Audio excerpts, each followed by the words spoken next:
Hands all over the coastal waters, the crewmen thank her, then lay down their oily blanket. Hands all over the inland forest. In a striking motion, trees fall down like dying soldiers. Yeah, like dying soldiers. This is the Community Solutions Podcast. Jason Bradley, Andrew Richter, deep from the bowels of our underground lair with more surprises than Hunter Biden's laptop. How you doing? I'm doing okay. I imagine his laptop's not doing too good, though. Yeah. You know, I'll tell you what, Hunter Biden, I mean, never has a more insignificant person gotten more pub, made more money. I mean, Yeah. he's just a totally insignificant individual. Mm-hmm. There's just nothing good or smart about him, or there's just nothing that stands out about him. Yet you just couldn't have a more insignificant person. It's true. Yeah. I mean, if his name were, Hunter Johnson, nobody would notice him in a crowd. It's just kind of funny how he. Oh boy, yeah. The big guy. Remember who the big guy is? Yes. Big guy's Sleepy. Oops. Yep, Sleepy Joe. Yeah. Sleepy Joe punching out every day, still at 3:30. He's going to meet with Putin, supposedly. He can't meet with Russians. Well, I hope he's going to lay down the law here. You know, we've been in coots with them. So right. Speaking of the president, I was going to start with something else, but Jay, the White House has shut down an ongoing COVID investigation of COVID's origins. Did you know that? No. Yeah, it's funny how. Oh, I did hear that. Yeah, yes. It's funny how that didn't really make the news. Nobody really in the media really cares. There's a handful of people that are pushing this, but Alex Berenson and Tucker Carlson and a few others that keep reporting this, but nobody else seems to.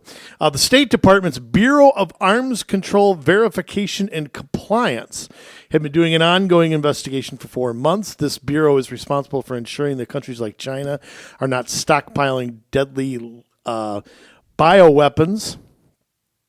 And this investigation was basically ended by the President of the United States very, very quietly. There was just no talk about it whatsoever. It made a hearing where Dr. Fauci was asked about this and basically deflected, claimed he had no idea.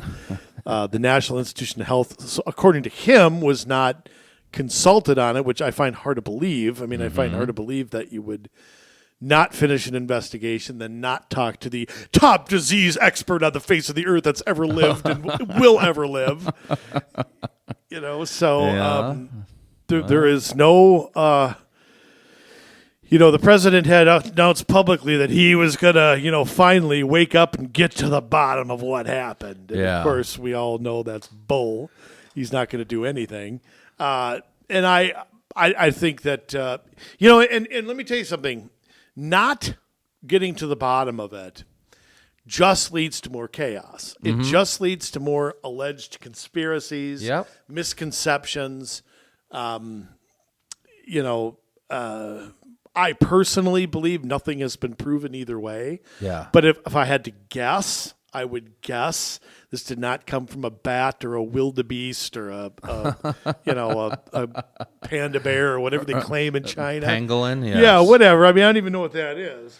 But to me, isn't a pangolin 5 sides? Only have 5 sides? That's a pentagon. Oh, okay. Yeah. But I mean, I think that it's... No, a pangolin they come from Antarctica and they got webbed feet and they slide. I thought they were from Pittsburgh. Okay. All right, enough horrible jokes. Two's enough for the first 3 minutes of the podcast. Okay. But here's the thing. How do you ever, two questions, Jay. Number one, why is there no interest among the mainstream media of where this came from? If this came from Trump Tower, they would be all over it.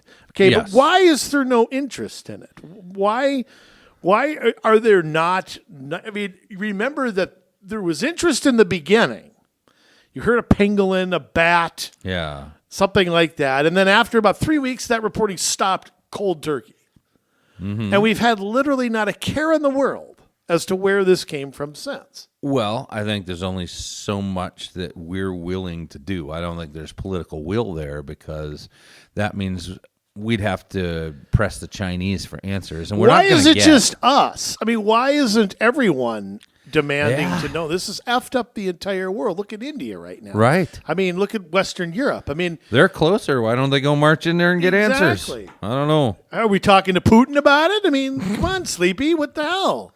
You know, I mean, I'm baffled. And I'm also baffled how anybody could take anything the Chinese say with any... it's amazing how you won't believe a word. You won't believe a word Putin says. Okay, you won't believe a word Netanyahu says. Yeah, but you'll believe everything the Chinese communists say. Yep. You know, and I mean, look, I'm not putting Putin with Netanyahu. I'm just saying, now, if you don't believe these world leaders, why do you believe them? Well, and I think that. Well, I mean, China is the new world power, and whether we're going to be able to compete with them or not, time will tell. We'll be dead, but no is the answer. Yeah. So I think part of it is we don't want to be in China's bad graces. We want to be in their good graces. So is this another Cold War here? Are we going to have another Cold War? I think we're already in a war. Yeah.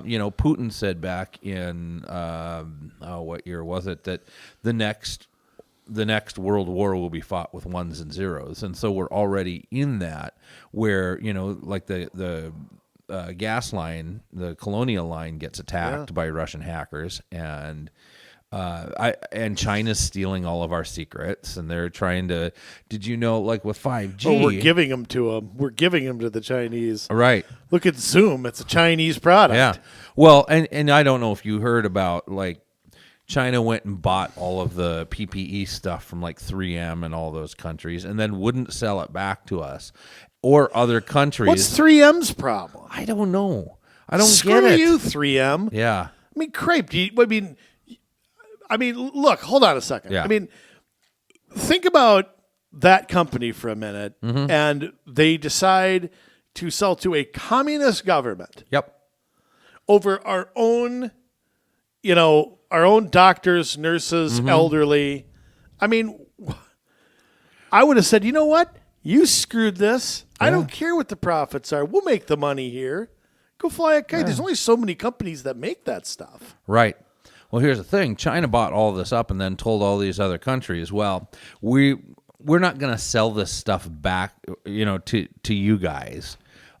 Any country that wants this PPE stuff is going to have to do business with Huawei for their 5G technology, which we all know is embedded with spy stuff to be able to mine data out of these countries and send it back to China.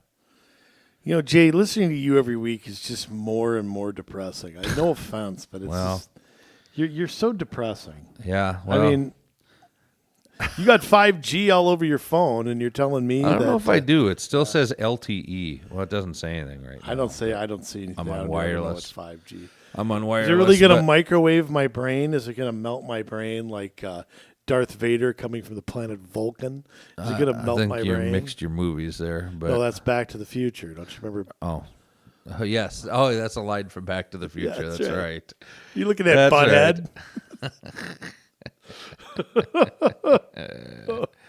Oh, so on one hand, you have the Chinese and wanting to, I think, play nice because we don't want them to harm us, either taking down a grid or they're already going to mine all our information if we let them do that. But then on the other hand, you have things that are enacted by Trump, and just because it's enacted by Trump, you see President Biden tearing them down.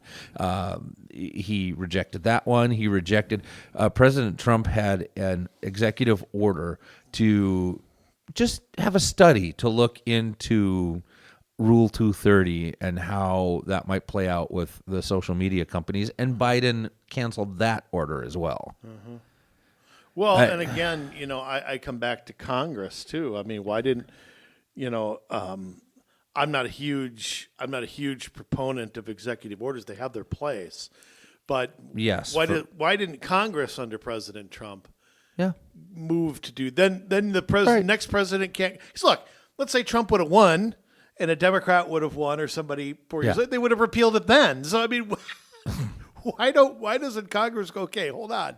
You don't want the president governing by executive order, then No. take back your authority to do so. Right. And they don't do that. I mean, so Mm-hmm. it just, They complain about a strong president when both the sides oth- do this. Right. They When- complain when about the it other when they're party's in power. Exactly. It's like arguing about the deficit. Yeah. Everybody's a deficit hawk when they have no control over the deficit. But if they have control, then they get every little thing that they can get back out to their constituents. So it's kind of I'm just flabbergasted at just the lack. I don't know why I'm surprised. I shouldn't be. Yeah. But the lack of interest in the origins of this. And we may never know. It's not something that you can wait forever to study. No. You have to get to this while people are still alive. We will never know. There's nobody on this planet that has any power that wants to hold China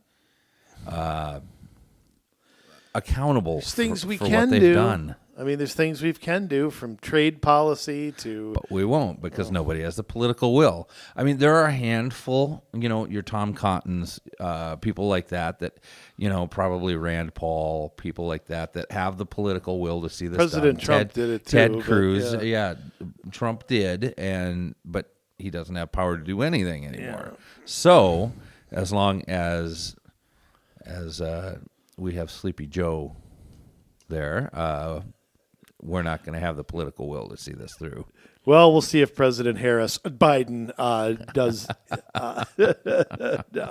No, I mean, it is. It's just depressing. I mean, I can't imagine a world 30, 40, 50 years ago where we would have hesitated to find, origins of something. No, we would not have.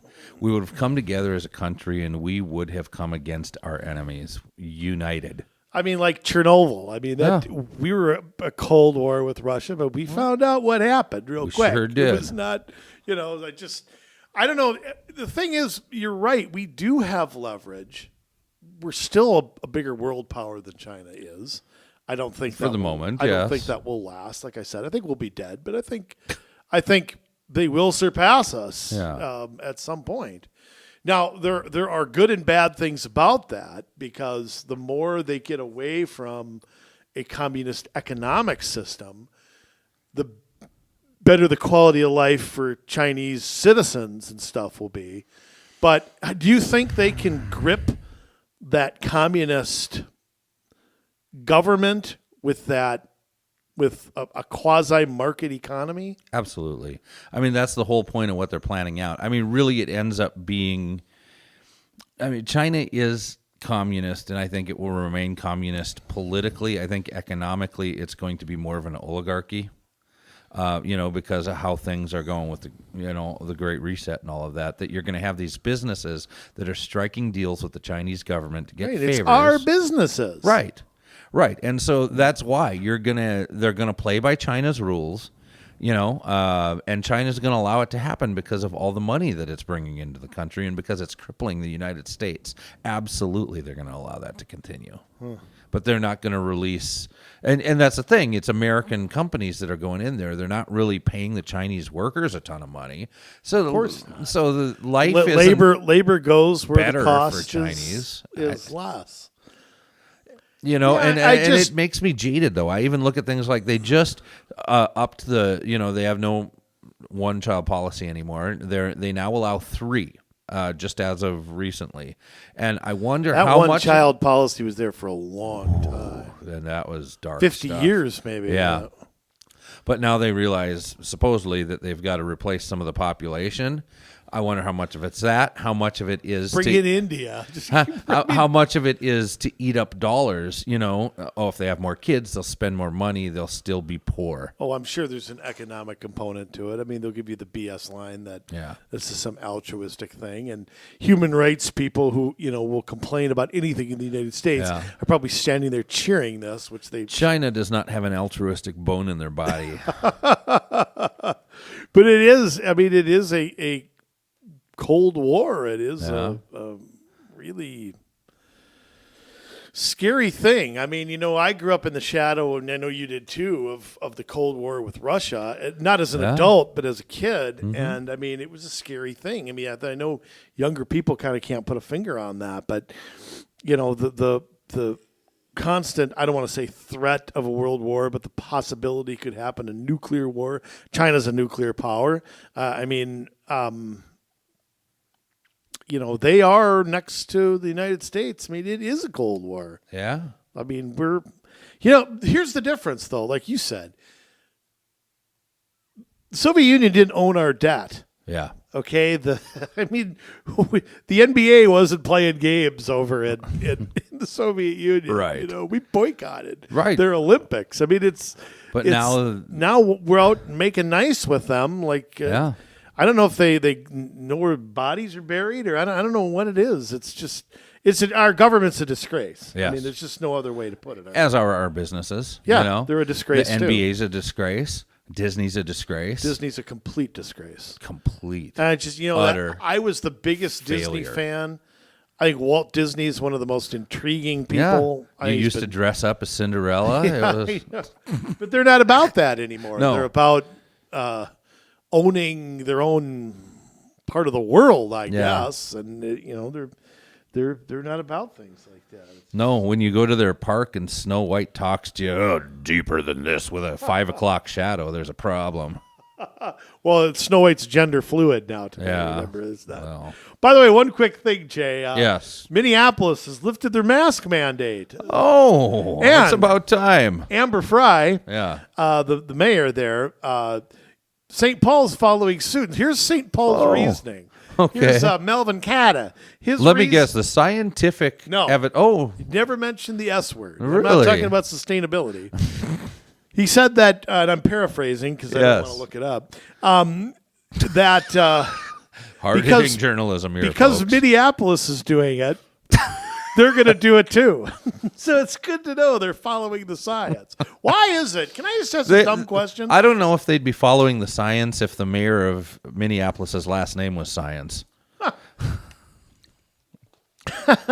doubt it. But let me just ask a question. Why is it all these people who said for the last 15 months that we got to listen to that twerp Fauci, we got to listen to Osterhoos, and we got to listen to Scarf Lady, and all these people, they can't be questioned. They're always right. I mean, the truth is they put their pants on one leg at a time like the rest of us. Yep. Why is it now when those very people, including our CDC, which I wouldn't believe as far as I could throw, right? But why is it when they say that you don't need to wear, why do these people still wear one? Why aren't you listening to them like you've told us to do over the last 15 months? Right. What's changed? Yeah, nothing's changed. It seems so random. It's like... And get this plexiglass crap down. I'm going to punch it at some... I went to a gas station the other day, and I have trouble hearing in one ear. Yeah. And I get a bit, I'm too young for... I don't want the visual of a hearing aid or something. So I go into, and person has a mask on behind the counter. The only person in the store with one on. Yeah. And with a mask in that place, I can't hear them. I literally... I have a lot of trouble hearing it.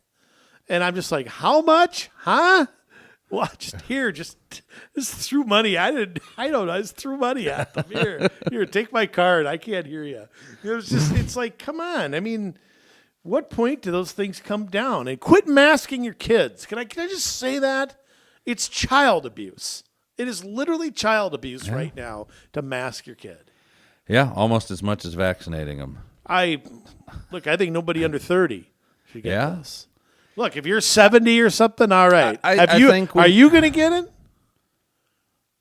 I'm taking the fifth on whether I've had it or I'm going to get it. There are places I like to shop. I'm doing the same. So I'm going to do the Hillary. I don't recall. Pretend I work for Mrs. Clinton. I'm taking the fifth. I don't understand. And you know what I find interesting? Yeah. Is how right when we reach a threshold of adults, and the vaccine starts slowing, and people are all of a sudden it's okay for people 12 to 16. Yes. How magically that happened. Yeah. Yep. Look at the timing of it. It was. No, I think once you're an adult, you can make that choice, whether you want to do it or not. But when you're just starting to say kids aren't going to go to school unless they have the vaccine, and we don't know what the implications yet are of that vaccine on children. Period. We don't know it on adults either. And they're not very susceptible to getting it. More kids have died in violence in Minneapolis this year than have died of COVID. Absolutely. I mean, and look what we did. We shut down everything for that. But for the violence in Minneapolis, the leaders put their thumb up their butt. Yeah. So I'm just look. I don't want to tell people what to do. I don't want to law banning something that's not right either. But I'm flabbergasted as to why somebody get a 12-year-old vaccinated against this. All right. But I'm pleading the fifth along with you, Jay. I'm trying to say this much. Let me just say this. Yes. If I do get vaccinated, I am going to say so on the air. Okay? So if it happens, the world will know. The world knows enough about my personal life. So then you're really not taking the fifth. Well, I'm taking the fifth for now. Oh. But okay. Yeah, I really am not. God, that's worse than asking what's 100 times 11. Okay. Forget what I just said. Let's move on. Okay, maybe I could edit that out of post-production. You don't have to edit that out. Why not? I mean, it's good radio. It is. It's good radio. Yeah, so I don't know. And while you're at it, out there making mandates and whatever, maybe you should start taking antibodies into the equation. Just saying. Well, and there's also a question of whether you should mix antibodies with a vaccine. Yeah. I mean, if your body is naturally fighting something, I get checked every 60 days, and I've said this on the air before. I just got checked about 30 days ago. I still have antibodies 13 months after having COVID. Yeah. So, I mean, just taking a vaccine, is that... What does that do? I don't know. I mean, truthfully, I don't know what the answer is, and I'm not sure who I trust to give me an answer. You know what I mean? Look, we don't know. This vaccine started being administered in December, so nobody knows anything. And I'm not an anti-vaccine guy by any means. I'm a personal choice guy. Yeah. But I'm not an anti-vaccine guy. So I mean, I don't know what the hell the answer is. Let's get on to something worse. Before we do that, by the way, what was the song? I was wondering if you were skipping that on purpose. Every week here on the Community Solutions podcast, I start with a song. And why do I start with a song? I don't know. That is just something we started. We got to figure out what episode that started. The song has something to do with the topic of the day that we haven't gotten to yet. And we post that up every week at Spotify on the Community Solutions Music from the Podcast playlist, where you can hear all these fantastic songs that, it's a really good playlist. I know I find myself listening to it from time to time, and I'm sure, Andrew, you do too. I actually do. Once after 3 years, I figured out how to download that, and I got it on VHS and beta, and I was able to figure it out. Well, and that way, we have all these songs, and you don't know what they are all the time, and it's good because you can go back and say, you know what, that is a good song. And I have increased my horizons. Yes. On this show, I've learned like 3 things so far. So yeah, I have 3 things. I'm kidding. I mean, some of the stuff I've never heard. Some of it I hear for the first time in a long time. So it's a great list of stuff. So who do we have this week, Jay? I have no clue. Hands All Over from Soundgarden. Hands All Over. Yes. Kind of sounds like Go-Go joint. What? Hands All Over? I don't know. But it's a Soundgarden song. It was on their Louder Than Love album, 1989, which was just before they broke big. They were around in 1989. Absolutely. And that wasn't even their first album. They had 1 or 2 before that. But, yes. I see. All right. Well, Jay, we don't have the most wonderful things to cover today. No, we don't. In fact, we're finally doing a follow-up show after, what episode did you say, 16 or 18? Yeah. Episode 18. So if you want the background information on today's show, go back and listen to episode 18. I don't remember what we called it. Doesn't matter, right? Maybe it does. That's Maybe, my line. Yeah. No, I don't know. I don't know what the hell we called it. I already moved on to something else. But the topic for today, we're going to do a follow-up here on one of our favorite things in all of the state of Minnesota, and that is Green Step, Minnesota cities, administered by the Minnesota Pollution Control Agency, among others. But they're the main department that's pushing it. They're administrating it, and then you have all these other groups that are kind of in and out of applying things. And this is something that cities deal with directly, and it adds a ton of regulation and monitoring. And we're going to talk more about that monitoring piece today. Well, here's the thing, and I'm gonna surprise some people by saying this. I'm not against everything in here. No, I am not. I don't think everything that they push, their 29 proven best practices and 175 best practice actions are not all evil. Okay, they're not all horrible. But the outside influences that are pushing policies on your city without your knowledge, without your consent. Nobody runs on Green Step. Nobody knows what the hell it is. I mean, there's people in the state who don't know what the hell it is. right. You have a legislature and a governor that will not rein this in. And you want to know why certain things are happening in your city. This is a place to figure that out. Right. You know, you want to know why they're putting a sidewalk in some stupid place where a sidewalk don't belong. And again, I'm not against sidewalks. You want to know why they're putting new lighting in or a solar panel on the pool or something. I mean, I guarantee you. I mean, there's something to do with this. I mean, parking lot maximum, safe routes to school, which all sound great. Complete streets, you name it. I'm telling you, it is coming from a program like this. Yes. And the way they couch this is, this is a free program that gives you all sorts of ideas to make your city sustainable. And Jay, you just said the S word. Yes, I did. But I got to tell the good people here exactly what this is all about. Just in case they weren't in tune and have joined us since episode 18. Like I said, you got to go back there to get the whole thing. But by the way, published July 6th, 2017, Really? The day before my wedding, the day before you were there. Yes. The day before that. I was there. Yep, that's right. I was there. You made me dress up. That doesn't happen very often. Yeah, you had clean socks on. I saw. Yeah. No, I mean, by the way. Yes. Can you believe we started this show? I was single, or not single, but not married. Yeah. We've been doing this show that long. Mm-hmm. We're in episode 5. Huh?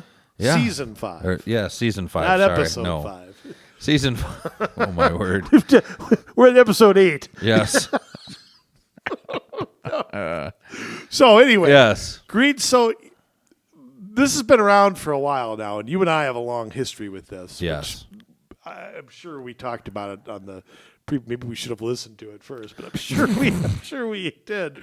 But there's a lot of cities that they have these levels that you need to get to, and we've got some cities that have reached those levels. Yes, I mean back then I'm trying to remember what the number was, and maybe we should have listened to that podcast. But there are currently there's 140 cities now involved in that. There's almost 140. Yeah, 143. Sorry. Yes.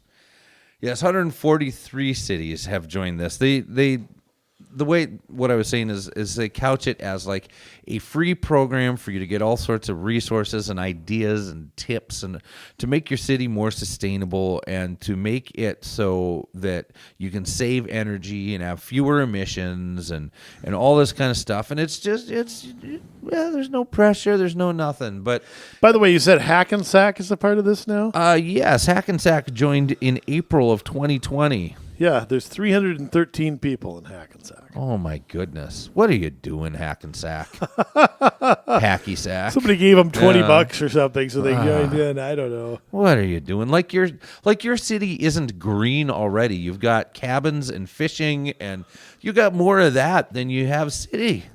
Well, they need rentals. They need more. They need more minorities there. Right. I mean, I'm surprised at some of these people that have joined just in the last couple of years.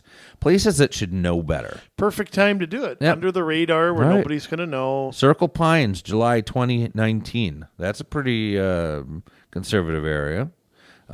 St. Peter, August 2019. Detroit Lakes, August 2019. Robbinsdale, August of 2019. Rush City, which surprises me, November of 2019. East Grand Forks, January 2020. Carver, they tout how conservative they are out in Carver. July of 2020. Savage, March of 2020. Brooklyn Park, April of 2020. How are they not a part of this before now? I thought that Lundy would have got them on the list like right away. Rush City up in Chisago County. Yes. A city of 3,218 people. Yeah. This year's inductees into Green Step Cities program. Green Step Hall of Fame. Mendota Heights, March 2021. And New Ulm. What? Really? New Ulm in April of this year. What? So they have to get rid of all their breweries and stuff there. Yeah. And these cities cover 49% of Minnesota's population. Yeah, New Ulm is 13,000 to Green Step. cities. Yeah. And there's cities of all sizes. I mean, Aitken is in it. They're step 1, So you got cities like that, and you got cities all the way up to like Egan and Edina and Gilbert. Why is Gilbert in it? I mean, up on the Iron Range, I suppose. Well, that's Gilbert. I thought that was Lewis's roommate. Really? Oh, boy. Gilbert. Let's see how many people are there. Not many. They have this right next door to the Hockey Hall of Fame in Eveleth. Gilbert, 1,780 people is the 2019 estimate. Again, though, I mean, here's the problem. Yeah. They need... they just have too many white people up there, so they got to fix that. Here's a city. 98%. I mean, you can't have that.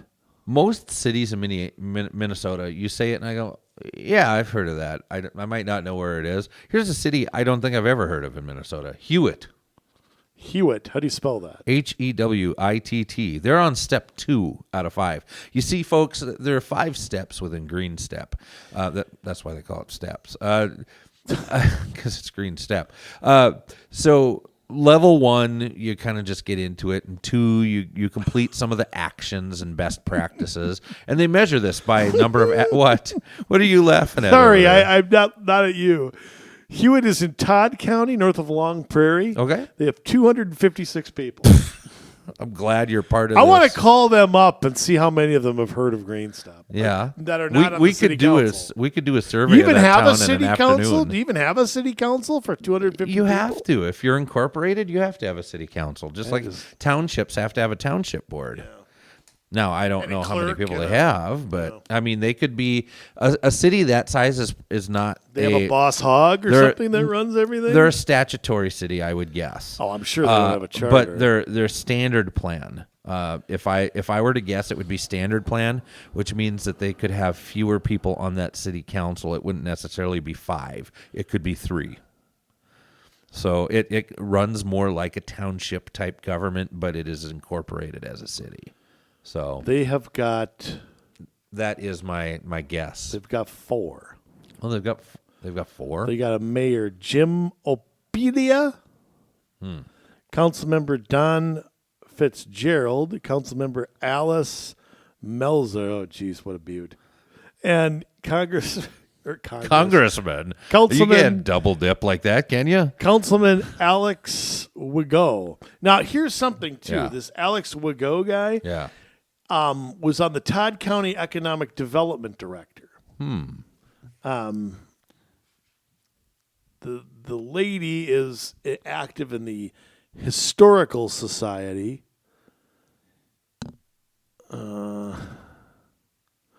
But actually, the mayor has been either mayor or the council since 2009. Ooh. It's a long time he's been on the council. That is a long time. Yeah, so they do have, I don't know how that works with 4. Right. Well, 2-2, motion fails. But yeah, so they're sitting at step 2, and there are other cities too that like that I've never heard of, like Hoffman or Casson or Well, that's what you put with in France, what you put with dinner, a croissant, right? Word. Oh. Anyways, so there are a ton of cities in here, but there are what you said about 20 of them, right? That are sitting at step 5. Yeah, right now. it's not easy to find, actually, believe it or not. Well, if you go out to their website, it lists all of the cities in green step, what step they're at. Oh, does it? Okay. Yep, and then when they reach that step, and then you can click into that city and look at all the stuff they've done to get to their different steps. So each step, like I was saying before, you have to implement X number of their best practices, and let me just click into this as an example. Apple Valley is one of our step 5s. They are a category A city. They have a green step coordinator on the city staff. And they reached step 5, May 20th of this year. They're a new addition to step 5. Can I ask a question? Yes. What happens when you reach step 5? Does the green step coordinator still need to be there? Don't they have to go back and get more steps so that they? They might. I'm need just more saying, steps. what do you need one for now? So here's the thing: every time you get a new step, you're putting in different action steps. There are all these headings, like efficient existing public buildings, efficient existing private buildings, new green buildings, efficient outdoor lighting and signals. Well, there's and also you have all these action steps you have to implement. Yeah, once you reach 8, you've completed step 2. 16, you've completed step 3. It's funny, New Hope, I figure, was higher than step 3, and on their website they don't show anything beyond step 3. Really? Because they had committed to going to level 4 and 5. We did do a show about that, and I don't think. Oh, it's just the stuff. It was just a New Hope show that we just. And that was. Remember we figured out about, because they stated how many employee hours it was going to take to be able to get there. And they've got a lot of money. They've got a page on it at the City of New Hope website. New Hope is still only step 3. Well, like we've always said, New Hope can screw up a one-car parade, and so maybe they're not very good at getting to step 4 and 5 either. Yeah, they fell off the stairs. It was like that. Right.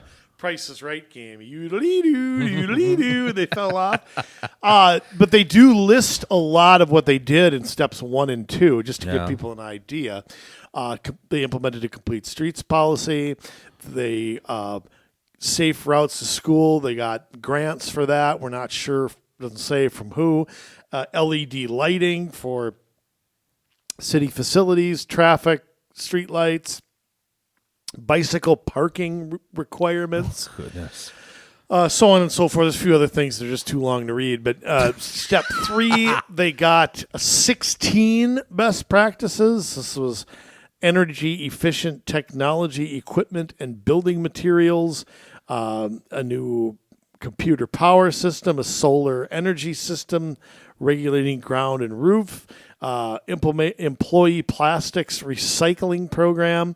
2017, the League of Minnesota Cities presented them with a Sustainable City Award for a Step 3 project, Northwood Park Storm Water Improvement. the award was given to a single city to implement a. So it's special. It's special to get. So, but they have 1-star actions, 2-star actions, 3-star actions. You add them all up, and that's where you are for the best practices actions, according to.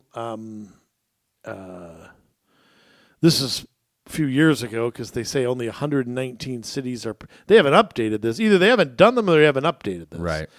Of the 119 cities that are participating, you said it's 143 now. Yeah. 42 have reached step 3 or higher. I'm assuming that's more now.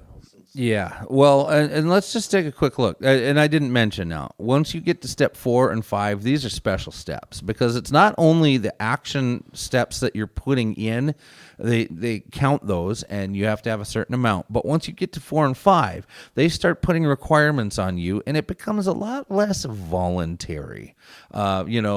At the beginning, everything's voluntary, everything's free. But once you get to step 4 and 5, you have to start tracking and monitoring your city's water usage and your city's electricity usage and things like that. And you have to report it back in order to stay compliant within steps 4 or 5.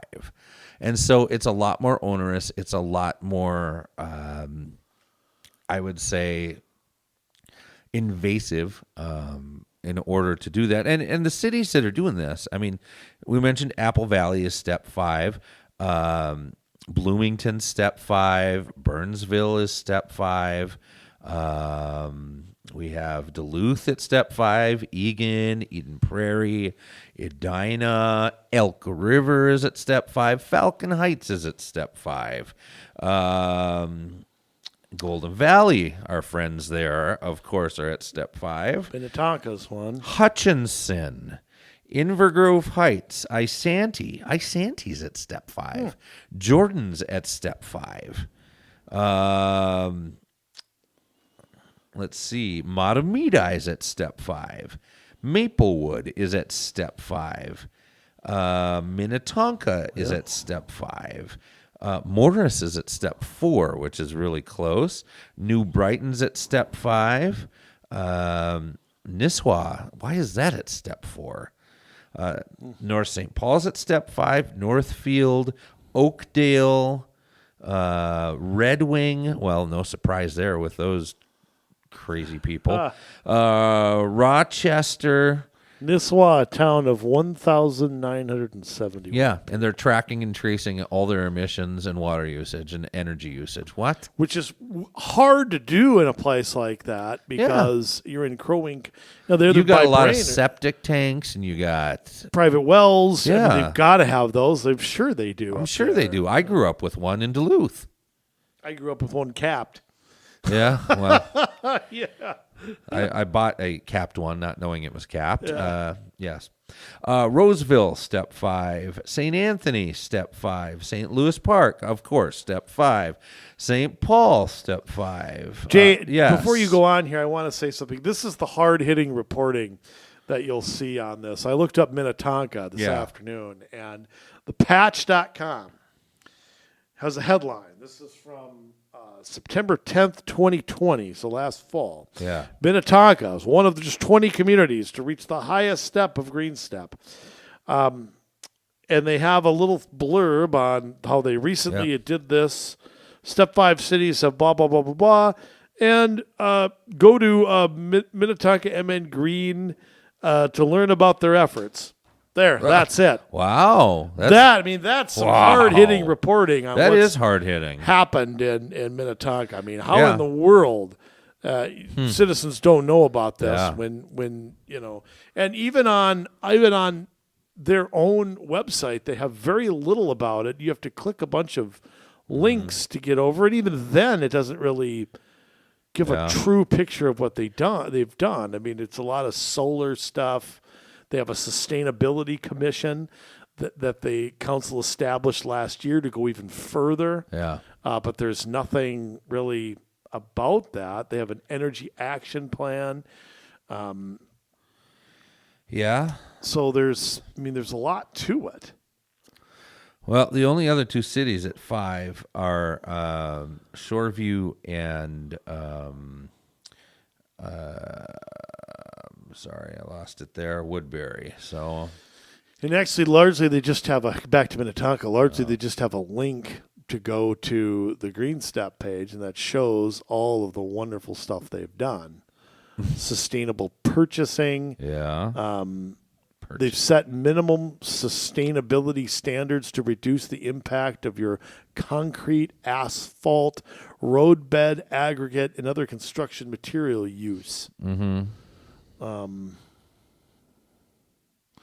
Lower the footprint, the environmental footprint of meetings and events. Certify as Tree City, USA.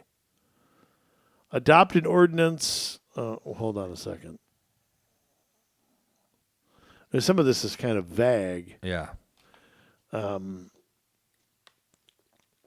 yeah, this is green business development.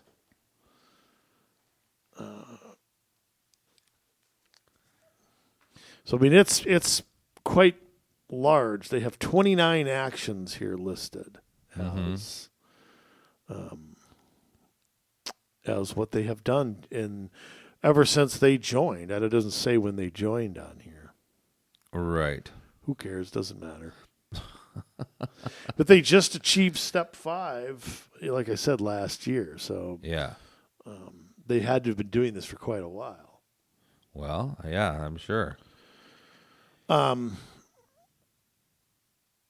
of course, I mean, we go back to, when government and business get together, we, the people, are the losers. And that's, largely what has happened with this. A lot of corporations have, I think, to get free stuff, but a lot of them have bought into this. A lot of non-profit groups. Don't you love that, Jay? How Yes. nobody ever makes a profit off of this. Yes.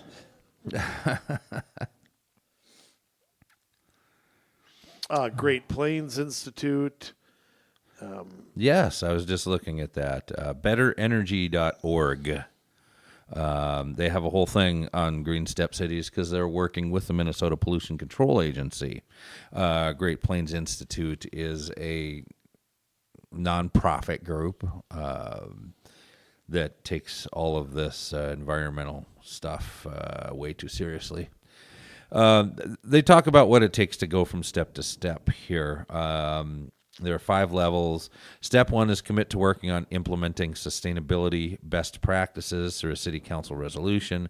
Step 2, implement 4, 6, or 8 best practices depending on a city's green step category designation. Step 3, implement 8, 12, or 16 best practices and complete a handful of specific high-impact actions depending on a city's green step category designation. Step 4. So these are the people that are working with them saying this isn't conspiracy theory or hearsay. Measure and report a minimum number of core and optional metrics for the previous calendar year or the most recent available data. Specific metrics are described below. And step 5, demonstrate improvement 3 eligible metrics measured in step 4 from one data year to the next. So my question is, how do they get this information? Is this public data or is this private data? And if this is private data, what right do they have to collect it? What do they need a right for? I mean, they don't need a right. Well, and here's the thing. I am going to... I had something sent to me, and this is kind of why we're talking about this today, and I'm not going to out the building owner here. But the city of St. Louis Park, who is level 5, is trying to get all of their affected buildings, getting all of the information that they need for the tracking and tracing end of this. Here's what it says. Dear building owner, this is your first notice regarding the Efficient Building Benchmarking Ordinance, which requires owners of commercial and multifamily buildings over 25,000 square feet to report their energy and water data using the EPA's Energy Star Portfolio Manager tool by June 1st annually. This year, owners will report data from January 1st through December 31st, 2020. According to our records, your building located at redacted is required to comply with the Efficient Building Benchmarking Ordinance. The Portfolio Manager tool will use the utility data to benchmark your building. To benchmark means to compare the measured energy performance of a building to itself, its peers, or to industry standards. Benchmarking is the first step to reducing consumption because you can't manage what you don't measure. And managing building energy helps control owners' costs and is key in the community's efforts to achieve carbon neutrality by 2040. Beginning in June 2021, benchmarking data for all affected St. Louis Park buildings will be displayed on a county-wide map that can be viewed, and they give the URL. So it's going to be located on a map so they can send the Sierra Club to picket you if you're not in line. The Minnesota Efficient Buildings... Wait a minute. Doesn't their water bill... Who bills them for water? Why do they need to tap into some database for water usage? That should come from the city, yeah. Exactly. I mean, they send people over to measure that. They bill for it. And I mean, I don't know. Maybe in St. Louis Park, Minneapolis bills directly for the water. I don't know. You know, I know in Crystal, the city bills for the water. Right. I mean, I don't know. I don't know, even though we use Minneapolis water there. All right. The Minnesota Efficient Buildings Collaborative ID for this building is redacted. You will be required to submit this ID number with your report. All steps in the benchmarking process are explained on the program website. If you'd like assistance, get a hold of these people at this place at this time and blah, blah, blah, blah, blah. The Efficient Buildings Collaborative, well, that's something maybe we should look up, acknowledges that COVID-19 has had a significant impact on building operations and understands that this will likely be reflected in annual benchmarking submissions. Building owners should continue to report their benchmarking data by June 1st as usual. And later this year, you will receive a customized report on your building performance and information about the city's Climate Champions program. You know what I tell them? I tell them, if you want to know it, go look it up. Yeah, which will provide a menu of resources for improving the efficiency of your building. I don't need the city to tell me what and to by do. the way, a lot of business owners don't own their buildings. No. So I suppose it would go to the property owners. Okay, that's a problem. Yes, because it the is. property owners, I'm sure, are in bed with this stuff. Probably. I mean, there's only a handful of corporations that own a lot of these properties. Krause Anderson, a few others like that, who own all these properties. Right. Well, and these are Ryan going out. Construction. Yeah. I mean, for some of those, yeah. I mean, you have like your strip malls and stuff like that, but I mean, these are also going out to other types of buildings as well. So would that go out to like a church? Would it go out to I'm trying to think of something that would fit, like a school? Would it go out to that I don't know. I a saw big bar and restaurant, maybe? Yeah, absolutely. You know, if you're building a movie theater, okay. You know, of course, again, who owns the property? I mean, you don't know. Right. Yeah. They may or may not own that property, but yeah, you know, and that could be true of a bar and grill as well. But yeah, absolutely. And so, and did a little digging, and this Energy Star program, it's a national program. That they're supposed to be trying to do all this stuff through, and that name kept popping up. I saw it in Hutchinson, and saw it out in Woodbury. Well, speaking of Hutchinson, yes, they have joined something called Soul Smart. I've heard of that. A national program that provides free nothing's free. Can we just say that? Nothing's free. Nothing's free. Technological assistance with addressing local barriers to solar energy. Through this program, Hutchinson is working to make it easier for residents and buildings to choose solar energy. First off, you want to put solar panels up, 2/3 of the cost is paid for by the taxpayers. Yes. It's tax credits and so on and so forth. So I'm sure that's what this is a way to take advantage of those types of things. So just so you know, in Hutchinson, that's what they're pushing. There's a Minnesota Clean Energy Jobs Board. Did you know that?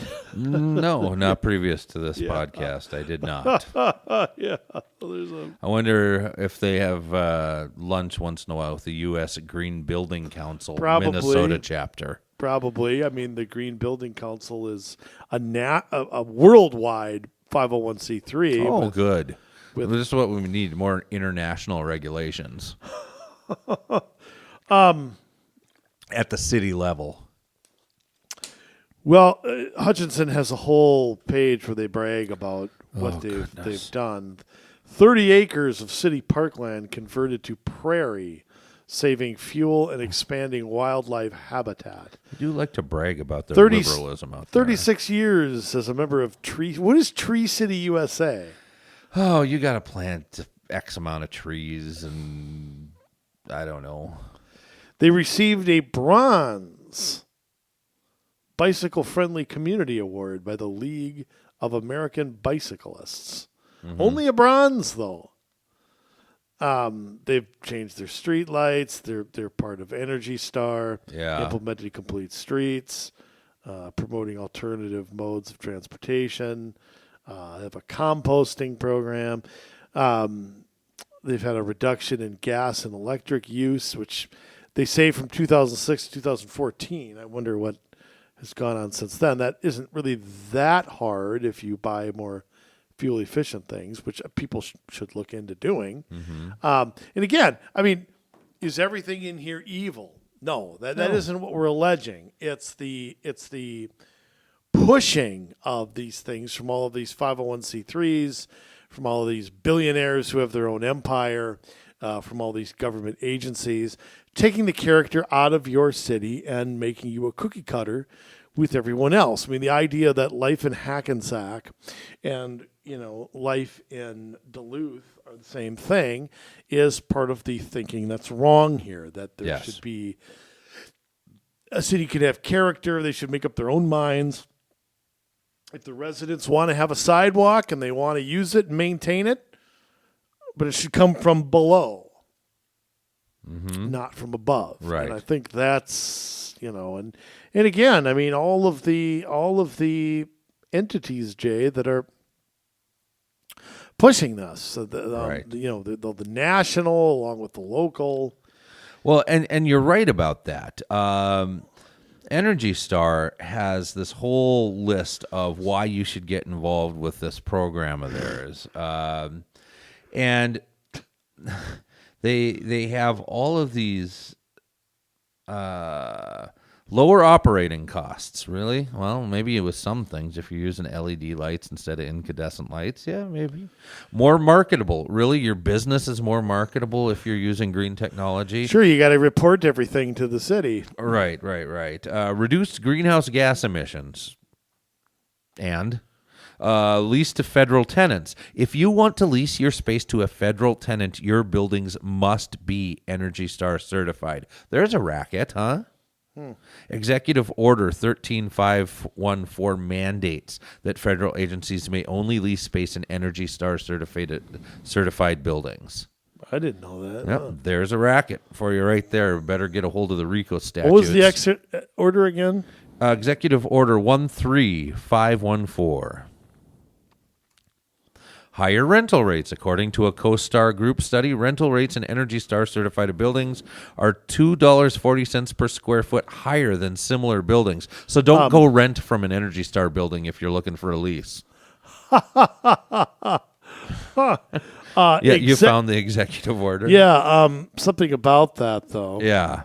And somebody better not tell Sleepy Joe. Who signed this? Hang on. Okay. I'm trying to get it here. I don't care if this was President Trump. If he did this, I'm going to be angry with him. You got it?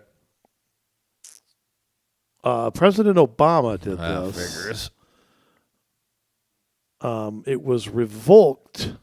By President Trump? I'm not sure. I think so. But it doesn't say here. Okay.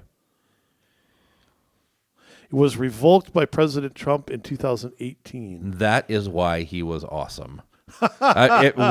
He did all sorts of things like this that nobody knew about. Yeah, and so apparently that's not, and there is no reinstatement of it. So President it's Biden, coming. I'm sure it's He just hasn't stayed awake long enough to find it yet. probably, but it was implemented in 2015, May 17th, 2018. President Trump signed Executive Order 13693 that revoked that. However, there's a new executive order. Oh, you don't say. So Sleepy Joe did find it. Hold on. Okay. So I want to get the text here. Okay.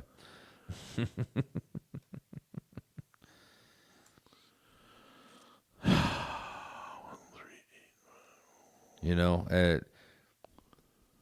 get the RICO statutes involved if you could trust the FBI to pull it off. Okay, this was written by President Trump that kind of dumbs down the executive order. Okay. He reduced its authority.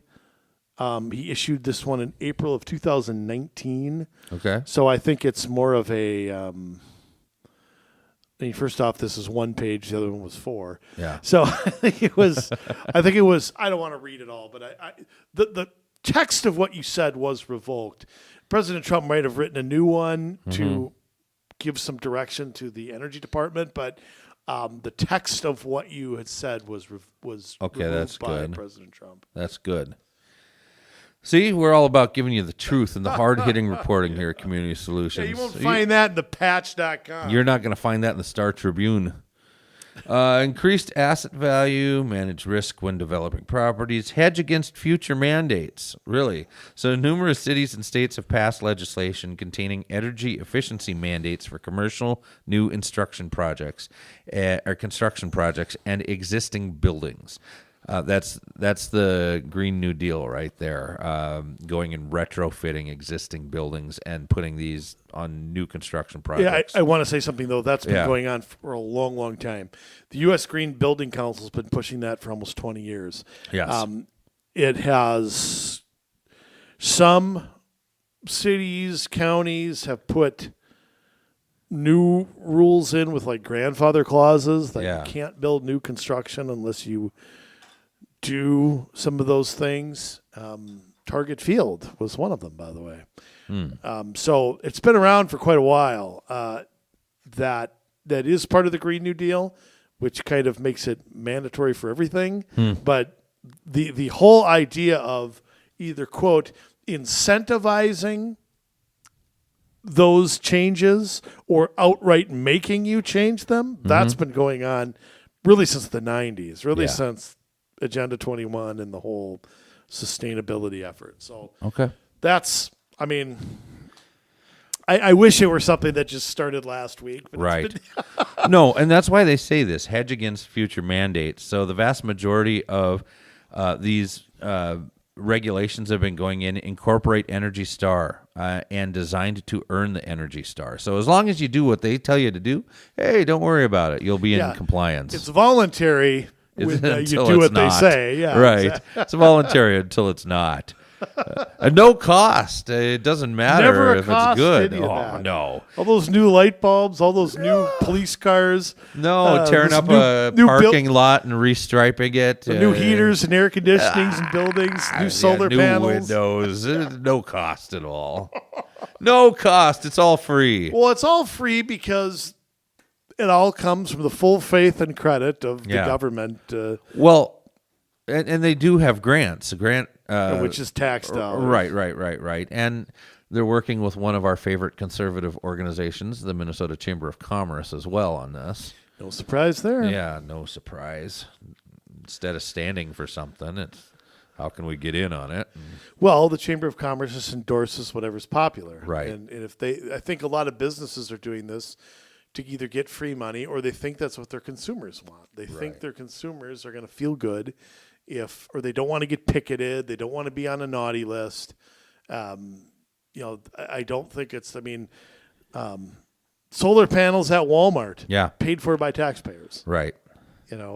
Here are the same people who think Walmart is an evil company and, they exploit people, but they put up solar panels, boy. Less They love so. them. Pharmaceutical companies, Yeah. big billions up. I thought they were our enemy. Oh, now they're great. They're the greatest things on earth. I mean, it's just, I haven't heard a lot of Walmart complaints since the kids took over for Sam.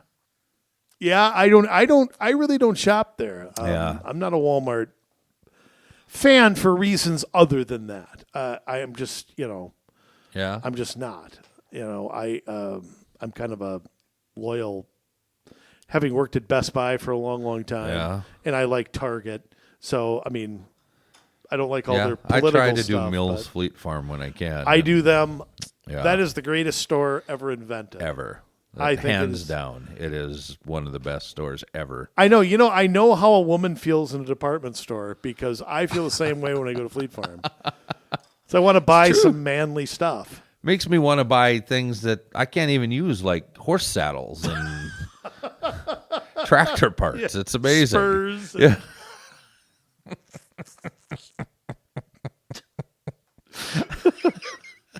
Oh, Jay. You can find anything at Fleet Farm, though. Yeah. I mean, anything. Yeah.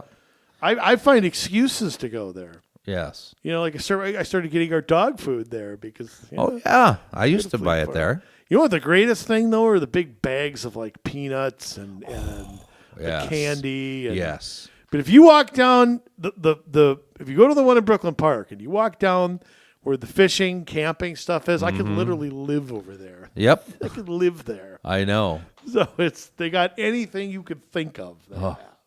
It's just an incredible. I love Fleet Farm. It's just one of Yeah. the greatest places to go. Well, after that unpaid advertisement. Yeah, that's right. I should get a free nut roll or something for all this. Yeah. You guys want to advertise on the show? Give me a ring. Yeah, no All kidding. right. Call up Stuart. You know Stuart? Stuart Mills? Not really. Oh, No. me. No. But yeah, so look up the Energy Smart program through the Minnesota Chamber of Commerce. And, Or don't. Or If don't. you're like me, don't. Don't bother. But I mean, in all of these cases, even with the Chamber of Commerce, Energy Smart promotes efficiency, identifies savings.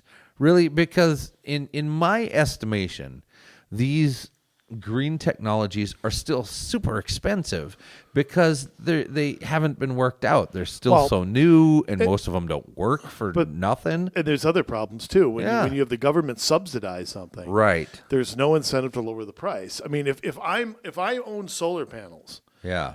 and the government's going to pay for 2/3 of the cost, why the hell am I lowering the price? Right. I would never lower the price. I'd jack it up as high as I could make it, that I could still sell, because 2/3 of the cost is not being paid by the person who uses it. Right. It's kind of like if you were going to buy a car, Jay, and 2/3 of the cost was paid for, nobody'd ever be competitive with the price of a car. It's Right. impossible. Yep. You don't have to have it where somebody can finance it or pay for it. So, I mean, that's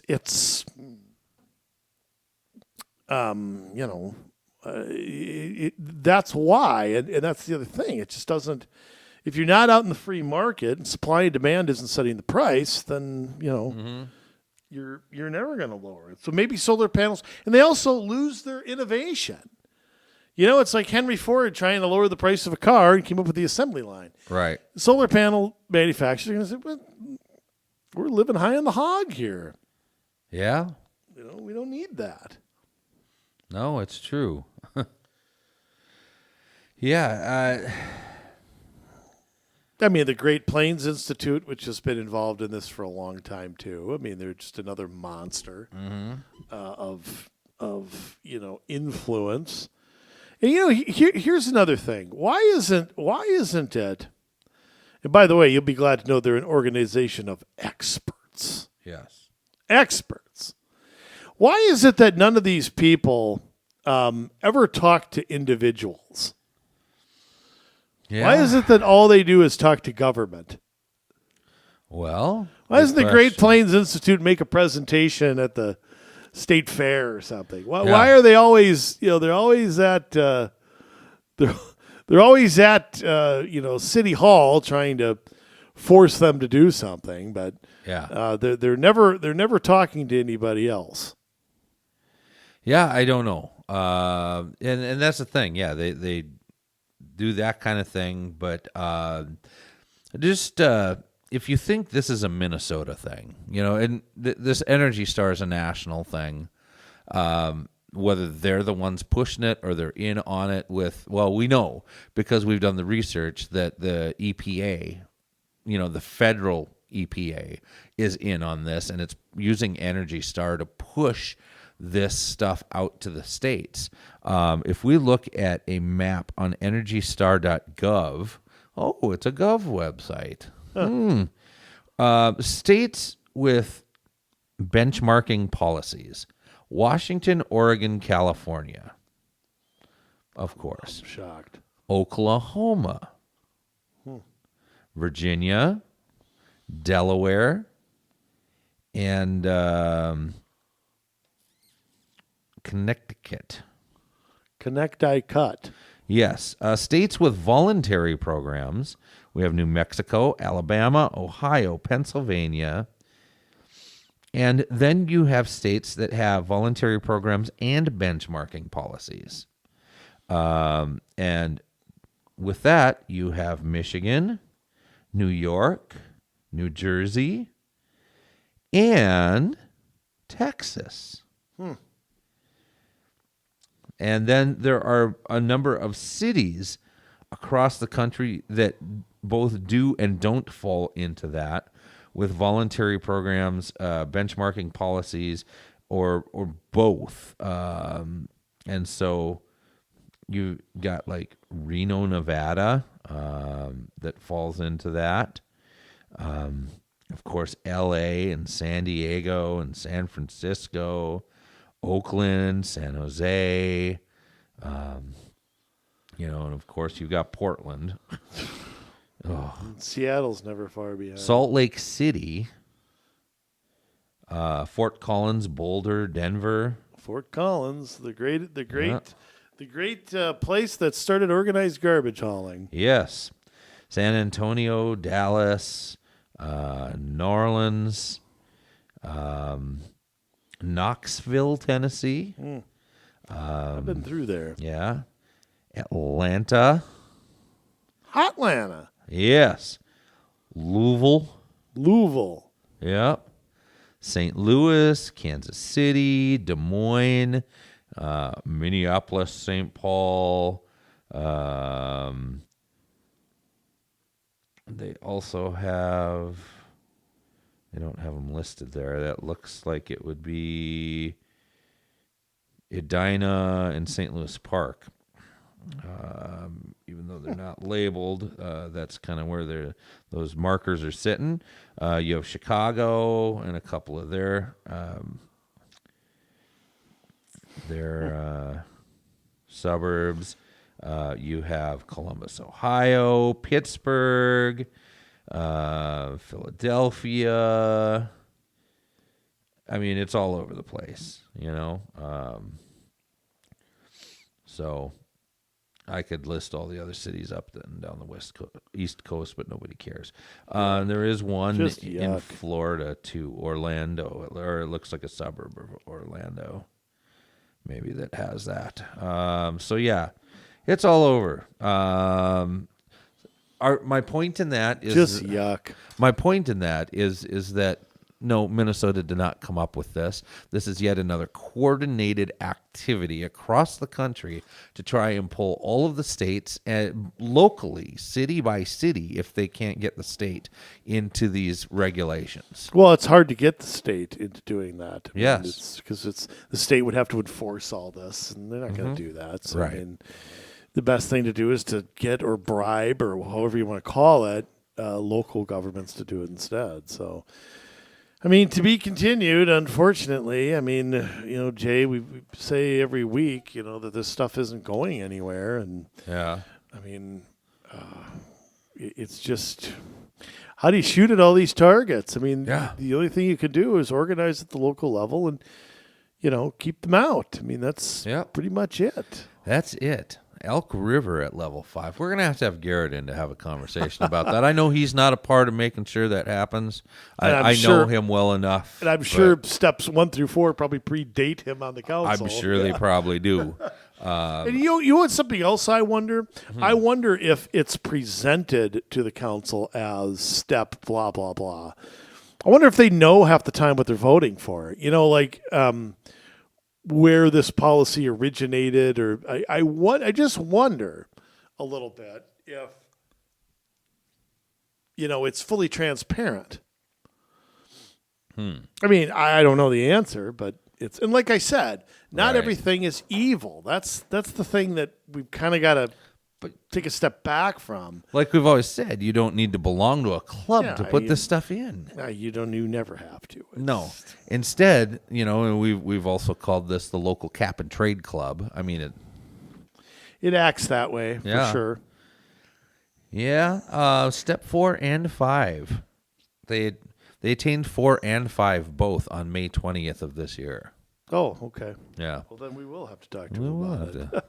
I'm sure. That was a few weeks ago. Knowing Garrett, he's a little hot under the collar. He might be. I know I'd be hot under the girdle for sure.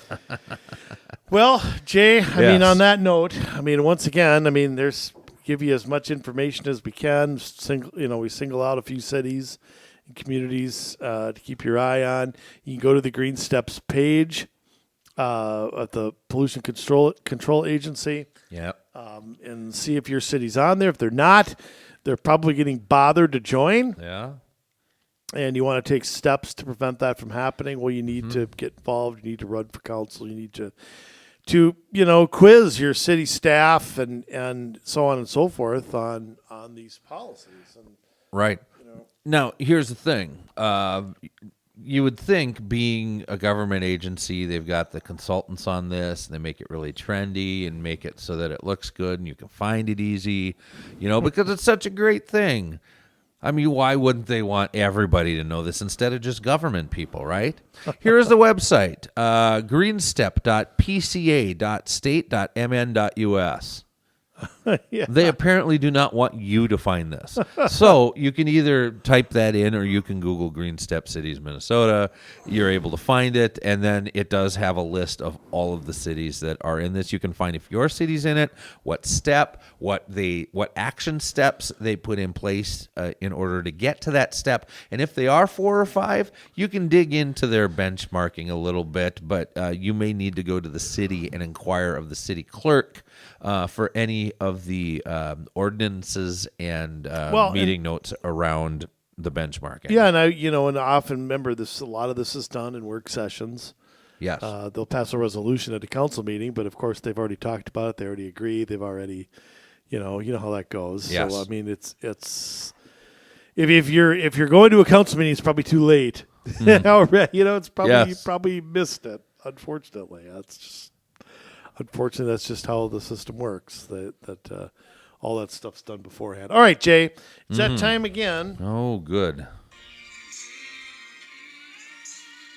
Jet flying, limousine riding, wheeling, dealing, son of a gun. The men want to be him, the women love him, so I'm told. It wasn't me that said it. Well, I don't know who's telling you this. Well, but, you know my sources. Yeah. Better than the Star Tribune sources. I believe a 8-year-old selling watered down lemonade before I'd believe something from the Trib. Once again with a sign-off sermon. SOS. Community Solutions own Jason Bradley. Thank you, Andrew. Well, are you thoroughly confused yet? Because that's the way that they want it. They don't want you to understand this. They want you to think, oh, this is a real feel-good kind of thing for your city, and you're doing good, and you're saving the environment. What they're really doing is spending your money and making you belong to a club in the hopes that they can get you to level 4 or level 5, where they can track and trace and benchmark and monitor all of the emissions, the electricity, and the water for your city. It's kind of a nefarious plan, if you ask me, because that gives the government power. I mean, look at the letter I read from St. Louis Park. We're going to take and put this on a map. Would you want your house, your business put on a map saying, hey, here's their scores? Here's how good they're doing at being sustainable? I wouldn't want it. That's my private data, and I don't think you're entitled to it. But yet they push, and they push, and they push, and they push, and they push.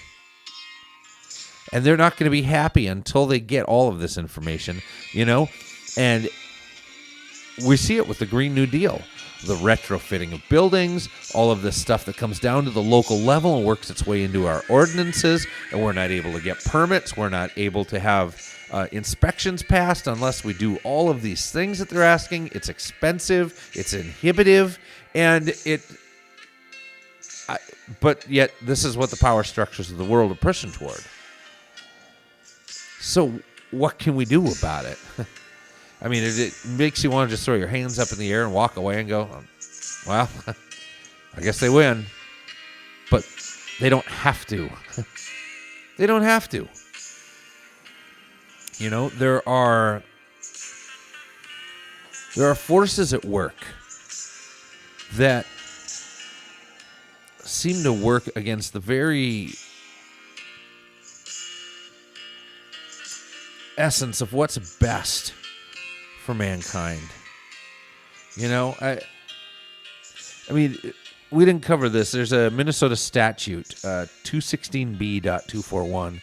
It establishes a goal of achieving 1,000 Energy Star certified buildings in the state. And the goal of the Minnesota Energy Star Challenge is to work toward increasing Energy Star buildings in the state to 1,000 and encourage participants to achieve greater than 20% energy savings over 10 years. How can you put that in a statute? And how do you escape that kind of thing when everybody's pushing for it? You need people on your behalf that are willing to stand, that are willing to push back. That's right. Because let me tell you, they're coming. They're coming to push and push and push and push till they get their way. And they do it in business, and they do it in the family, and they do it in arts and entertainment, and they do it in media, and they do it in education, and they do it in the church, and they do it in government. And they take all of these spheres and they push and they push and they push. And it is their goal to have control of these spheres of influence. It should be our goal not to let them have that control. It should be our goal to stand up and say something and do something. We cannot sit idly by and let them do this. It's not the way. But if good men don't do anything, good women don't do anything, they win. All that's required for evil to triumph is good men to do nothing. And might I add to that, doing nothing, knowing what's right and doing nothing in the face of evil is evil itself. We've had it so good for so long. But now the times require sacrifice. The times require sacrifice. I'm not saying you don't ever get to go fishing again. I'm not saying you don't get to play golf on the weekends or watch your favorite TV show or read a book. But what I am saying is that some of that time needs to be devoted to the good of your country, the good of your state, your county, your city. They need you. They need people with principles to stand up and say, no, not on my watch. This isn't happening. Are you going to be one of those people? Well, are you? Because I can't do it alone. Andrew and I can't do it together. We can't do it for you. Do you love your city? Or are you okay with it fading into control by totalitarians? I mean, there's no other word for it. They might put a nice smile on it, and they might act all folksy because you've known them for 20, 25 years. So that's just Jim, our at-large council member from from the downtown area. You know, maybe you don't have a downtown. Maybe you're from, one of these cities we talked about where there's 200 some people, 100 some people. Well, then why? Why are you pushing? Cities like that, it would be so easy for in a city that size to stand up and put pressure on your city council to back down. You wouldn't even need to necessarily overthrow the city council and put all new people on there. You just got to put some pressure, and they have to feel that pressure. But it's better yet to have good people in there that you know are going to stand for your values and do what's right and not back down. So we stand here. And we do this every week in and week out. We bring you new things. Because the push is for control. The push is to control you. And we can't let this happen on our watch. We need some patriots. We need some people with some values. We need some people that love this country, willing to sacrifice and save it. Are you with us? Get a hold of us at commsolutionsmn@gmail.com.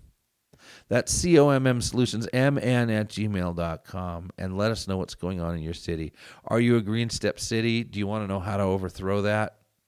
Are you worried about what's going on? Do you see other things going on? Do you want to run for an office? Do you want to get on an advisory commission? Get a hold of us. That's why we're here. We're here to help you out, and we're here to help save this state to the degree that we can, to do our small little part, whatever that is. But we need you to do it.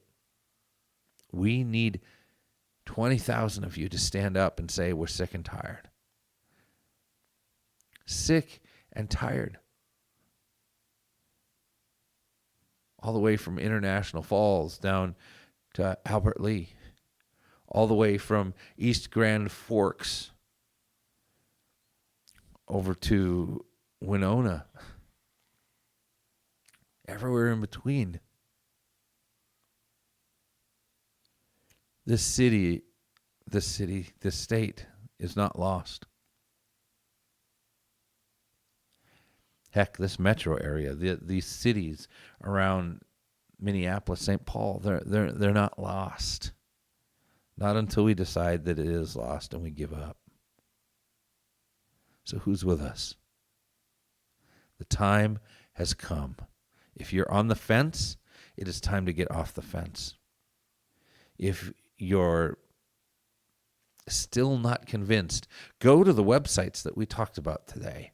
They'll be up on our blog, commsolutionsmn.com, and we will link to all of the stories that we were talking about today so that you can go read it for yourself. You don't trust us? Go read it for yourself, because it's all right out there.